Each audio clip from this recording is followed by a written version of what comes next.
to SparkBC Hot Topics. My name is Erin Riva, and I am the owner and CEO of SparkBC. And today's hot topic host is Dave Shavalier. He's got a big Section 6 topic for you on consumer service head location. And I have a couple of photos to share, right, Dave? So I'm going to throw those up and we'll get right to it. All right, there we are. There's the first image. So tell us what we're looking at here, Dave. Great, thanks, Erin. That's a nice, clear photo. So we'd like to talk about the consumer service head location. And you can see the service that somebody's mounted on a pole. And we used to get a lot of rejections with installations like this.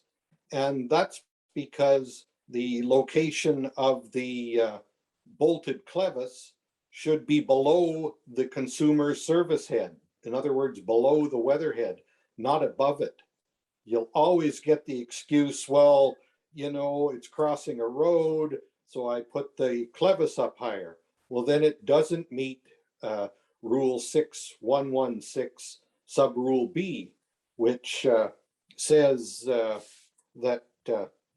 it must be mounted so that the point of emergence of the conductors from the consumer service head or equivalent is a minimum of 150 millimeters and a maximum of 300 millimeters above and 600 millimeters horizontally if you were on a house or building.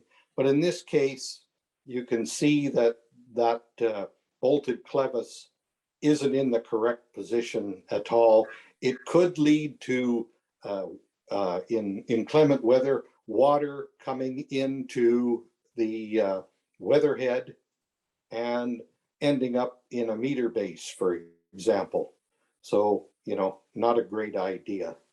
And we've got a second photo, Erin, that yeah, I'll scoot down to that. Great. And again, you can see on this 6x6 post, probably for a temporary construction service, just guessing by the looks of it. But again, you can see that the cable is wrapped up there, but the service head is below, in this case, an Emily knob. And Technical Safety BC ruled a while ago that an Emily knob isn't acceptable. It would have to be something like a bolted clevis. So again, you know, we have another incorrect service that somebody would get rejected for, and it would cost a lot of money. So all it takes is a quick look at that code book. If you're doing a service, have a quick look at Section 6 and make sure that it's laid out according to the rules, and you should be, you know, skating to, you know, a nice goal. So that's all I have to say on this, Erin, but thanks for bringing this all up.